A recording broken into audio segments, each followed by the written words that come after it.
दीदी, आपको क्या लगता है इस उम्र में कोई फिल्म का हीरो आएगा आपके लिए?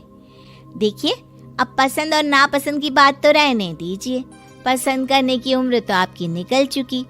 अब तो जो भी मिले उसी से शादी कर लीजिए, इसी में भलाई है। तेरी भाभी बिल्कुल ठीक कह रही है। अब जैसा रिश्ता मिले उसके लिए हाँ कर देना, ताकि हम भी गंगा नहाए। ठीक है, चलिए मैं उस लड़के को कहती हूँ, वो कल ही अंजलि को देखने आ जाएगा। अगले दिन निर्मला चाची के दूर का रिश्तेदार अंजलि को देखने उसके घर आता है। उसका नाम था अजय। अंजलि जी, तो आप नौकरी करती हैं, वो भी स्कूल में? जी हाँ, मैं स्कूल में टीचर हूँ। हमारी बेटी बहुत होशियार है। अरे पढ़ने लिखने में इतनी होशियार है, इसीलिए तो इसकी नौकरी लगी है स्कूल में। हाँ हाँ ठीक है आंटी जी, जरा मुझे भी तो बात करने दीजिए आपकी बेटी से। जी पूछिए ना, क्या पूछना चाहते हैं? अंजलि मैडम, ये तो बताइए कि आपने अभी तक शादी क्यों नहीं की? बस ऐसे ही, कहीं कोई रिश्ता पसंद नहीं आया इसलिए।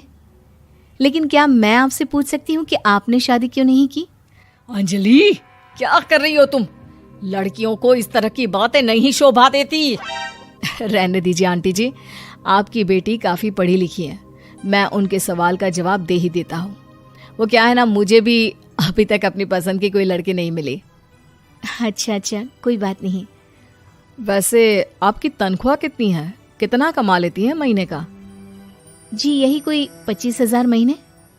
बस 25,000? इतने से क्या होता है? इतने से तो आजकल घर भी नहीं चलता।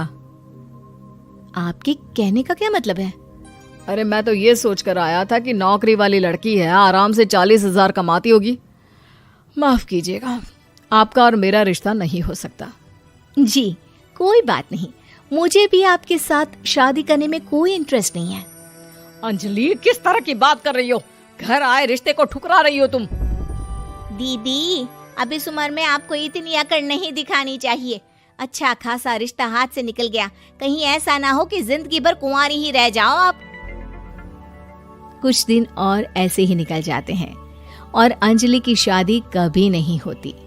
अंजलि के परिवार वाले बिंदास उसे ताने मारते रहते हैं, लेकिन अंजलि एक बड़ी नौकरी की तैयारी करती है और उसमें सिलेक्ट होने के बाद अंजलि को एक बहुत बड़ी नौकरी मिल जाती है।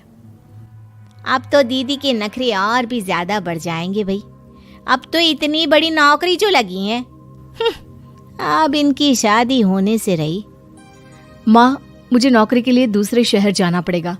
आप जानती हैं ये बहुत बड़ी जॉब है और इसमें पैसे भी बहुत ज्यादा मिलेंगे। अच्छा, कितने पैसे मिलेंगे बेटा? माँ, मुझे हर महीने 90,000 सैलरी मिलेगी। क्या?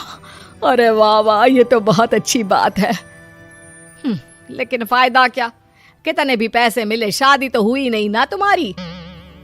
अंजलि नौकरी करने के लिए दूसरे शहर में चली जाती है और जब कुछ महीनों के बाद वो वापस घर आती है तो उसे अपने पति के साथ देखकर उसके घर वाले हैरान रह जाते हैं। अरे अंजलि, तूने शादी कर ली और हमें बताया तक नहीं। और दामाद जी करते क्या हैं? इतनी बड़ी कार है उनकी। माँ, मैं आपको सब कुछ बताना चाहती थी, लेकिन आप सबके ताने सुनकर बहुत दुखी हो गई थी और इसलिए मैंने अपनी पसंद से शादी कर ली। मेरे पति मेरे साथ ही ऑफिस में नौकरी करते हैं और बहुत बड़े अफसर हैं। और एक बात बताऊं माँ, आज मैं बहुत खुश हूँ।